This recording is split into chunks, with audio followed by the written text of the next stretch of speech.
এখানে বলা আছে a body takes 4/3 times as much time to slide down a rough inclined plane as it takes to slide down an identical but smooth inclined plane. Find the coefficient of friction if the angle of incline is 45. তাহলে আমাদের angle of incline বলা আছে 45 degree. এইবার দেখো আমাদের কাছে একটা বস্তু রাখা আছে এখানে। এবার বস্তুটির ওজন কাজ করছে নিচের দিকে। এবার ওজন একটি বল একটি ভেক্টর। এই ভেক্টরকে আমরা দুটি উপাংশে ভাগ করতে পারি, একটা হচ্ছে এই বরাবর একটা উপাংশ আর একটা এই বরাবর একটা উপাংশ। এইবার এই কোণ যদি থিটা হয় তাহলে এই কোণটাও থিটা হবে। তাহলে এই উপাংশটা আমাদের হয়ে গেল এমজি কস থিটা আর এই উপাংশটা হয়ে গেল এমজি সাইন থিটা।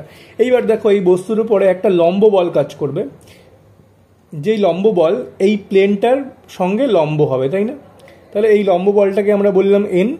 এবার এই বস্তুটা যদি নিচের দিকে এই দিকে আসে তাহলে এই বস্তুটির উপরে তার বিপরীত দিকে যেদিকে আসবে তার বিপরীত দিকে একটা ঘর্ষণ বল কাজ করবে। সেই ঘর্ষণ বল আমরা জানি F is equal two mu N. F is equal two mu N. এইবার দেখো আমাদের কাছে বলা আছে দুটি কেস, একবার যে তলটি যদি ঘর্ষণ যুক্ত হয়, আরেকবার কেস হচ্ছে তলটি যদি ঘর্ষণ মুক্ত হয়। আচ্ছা, এইবার আমরা ধরে নিচ্ছি যে এই বস্তুটি যখন আসবে তখন এই বস্তুটির একটি ত্বরণ থাকবে। তাহলে ঘর্ষণ যুক্ত তলের ক্ষেত্রে যখন বস্তুটির ত্বরণ আমরা ধরে নিচ্ছি A1 আর ঘর্ষণ মুক্ত তলের ক্ষেত্রে বস্তুটির ত্বরণ আমরা ধরে নিচ্ছি A2। ঘর্ষণ যুক্ত তলের ক্ষেত্রে বস্তুটির এই A পয়েন্ট থেকে B পয়েন্টে আসতে সময় ধরে নিচ্ছি T1 আর ঘর্ষণ মুক্ত তলের ক্ষেত্রে সেই সময় আমরা ধরে নিচ্ছি T2।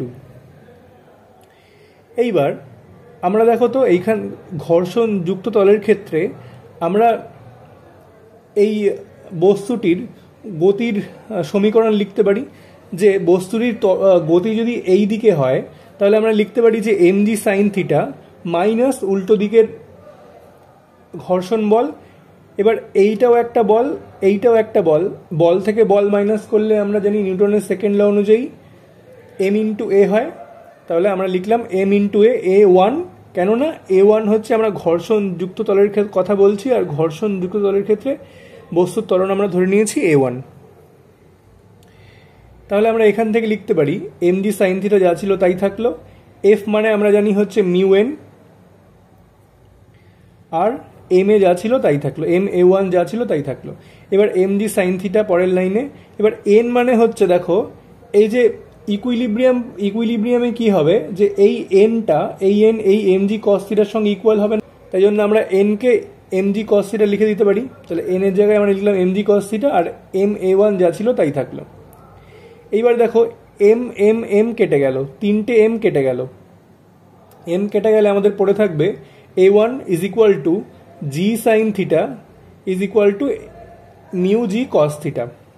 ঠিক আছে, তাহলে আমাদের A1 মানে হচ্ছে ঘর্ষণ যুক্ত তলের ক্ষেত্রে ত্বরণ আমরা পেয়ে গেলাম। এবার ঘর্ষণ মুক্ত তলের ক্ষেত্রে বলবো। এবার ঘর্ষণ মুক্ত তলের ক্ষেত্রে আমরা কি জানি, ঘর্ষণ মুক্ত তল মানে হচ্ছে ঘর্ষণ গুণাঙ্ক শূন্য হবে, মানে মিউ ইজ ইকুয়াল টু শূন্য হবে। এইবার মিউ ইজ ইকুয়াল টু যদি শূন্য হয় তাহলে এই ইকুয়েশনে আমরা মিউ ইজ ইকুয়াল টু শূন্য বসিয়ে দিই আর বাকি সব তো একই রকম থাকবে। তাহলে এই ইকুয়েশনে যদি আমরা মিউ ইজ ইকুয়াল টু শূন্য বসাই তাহলে আমাদের A2 কি ছিল, A2 হচ্ছে ঘর্ষণ মুক্ত তলের ক্ষেত্রে ত্বরণ। তাহলে A2 ইজ ইকুয়াল টু আমরা পাবো হচ্ছে এই জি সাইন থিটা, কেননা মিউ ইজ ইকুয়াল টু আমরা শূন্য বসিয়েছি এখানে। তাহলে A2 ইজ ইকুয়াল টু আমরা পেলাম জি সাইন থিটা। তাহলে A2 কি, A2 হচ্ছে আমাদের ঘর্ষণ মুক্ত তলের ক্ষেত্রে ত্বরণ। এইবার আমরা ধরে নিচ্ছি যে এ থেকে এই পয়েন্ট থেকে বি পয়েন্টে এই দূরত্ব হচ্ছে যদি এস হয়, এ থেকে বি পয়েন্টের দূরত্ব যদি এস হয় তাহলে আমরা কি জানি, একটা সূত্র জানি না যে S is equal to U T plus half A T square, যেখানে ইউ হচ্ছে প্রাথমিক বেগ। এবার দেখো বস্তুটি এখানে স্থির ছিল, তার মানে কি বস্তুটির প্রাথমিক বেগ হচ্ছে শূন্য। তাহলে ইউ এর জায়গায় আমরা শূন্য বসাবো। এবার ইউ এর জায়গায় আমরা যদি শূন্য বসাই তাহলে আমরা এস ইজ ইকুয়াল টু কি পাবো, এস ইজ ইকুয়াল টু পাবো হাফ এটি স্কোয়ার। এইখান থেকে আমরা টি বের করে নিতে পারি, টি ইজ ইকুয়াল টু আমাদের দাঁড়ালো হচ্ছে √2s/a। এবার দেখো ঘর্ষণ যুক্ত তলের ক্ষেত্রে কি ছিল, A1 ছিল আমাদের, এই জিনিসটা আমরা বের করেছিলাম। আর টি মানে আমরা T1, ঘর্ষণ যুক্ত তলের ক্ষেত্রে সময় হচ্ছে আমরা T1 বলেছিলাম এ থেকে বি বিন্দুতে আসার সময়।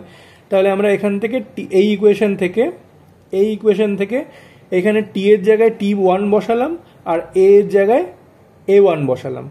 আর যেহেতু দুই ক্ষেত্রেই এস সমান, তাই এস সমানই রাখলাম, এস এর জায়গায় এসি রাখলাম। আর ঘর্ষণ মুক্ত তলের ক্ষেত্রে A2 আমাদের ছিল হচ্ছে ত্বরণ, A2 ত্বরণ আমরা বার করেছি এইখান থেকে। আর ঘর্ষণ মুক্ত তলের ক্ষেত্রে সময় ছিল আমাদের T2, তাহলে আমরা এই ইকুয়েশনে T2 বসাবো, এই ইকুয়েশনে এই জায়গায় T এর জায়গায় T2 বসাবো, আর A এর জায়গায় এই A2 বসাবো।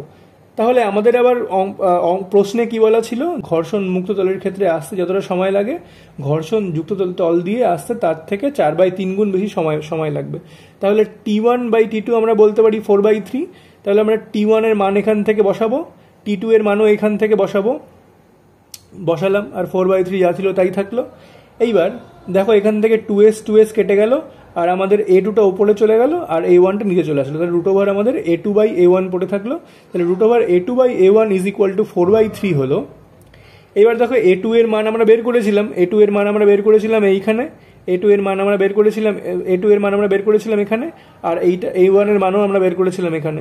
তাহলে A1 আর A2 এর মান আমরা যদি বসিয়ে দিই এখানে, তারপরে A2 আর A1 এর মান বসালাম, তারপরে আমরা উভয় দিকে বর্গ করে দিলাম। বর্গ করে দিলে এই ডান দিকের টার্মটা 16/9 হয়ে যাবে, আর এই বাঁ দিকের টার্মটা থেকে √ উঠে যাবে। এইবার দেখো জি কেটে যাচ্ছে, আমি নিচের থেকে জি কমন নিয়ে ওপরের সঙ্গে জিটা কেটে দিতে পারি। কেটে দেওয়ার পরে আমি যদি এইটাকে উল্টে দিই, তাহলে sin θ minus mu cos θ by sin θ is equal to 9/16 পড়ে থাকলো আমাদের। এইবার দেখো সেপারেট করে দিলে sin θ বাই sin θ মানে 1 হয়ে গেল, minus mu cos θ by sin θ পড়ে থাকলো, আর ডান দিকে 9/16 যা ছিল তাই থাকলো। এইবার এই cos θ বাই sin θ মানে আমরা জানি cot θ, তাহলে মিউ cot θ পেলাম, আর তারপরে এইটাকে এইদিকে নিয়ে চলে গেলাম, আর 9/6টাকে বাদিকে নিয়ে চলে আসলাম। তাহলে আমাদের কি পড়ে থাকলো, মিউ cot θ 1 মাইনাস 9/16। তাহলে মিউ আর থিটা আমাদের কোয়েশ্চেনে বলা ছিল 45 ডিগ্রি, তাহলে থিটার জায়গায় 45 ডিগ্রি বসিয়ে দিলাম। cot 45 ডিগ্রির মান হচ্ছে 1, তাহলে মিউ ইন্টু cot 45 মানে মিউ হয়ে গেল, আর এখান থেকে আমরা 7/16 পেয়ে গেলাম। তাহলে আমাদের ঘর্ষণ গুণাঙ্ক হলো মিউ ইজ ইকুয়াল টু 7/16।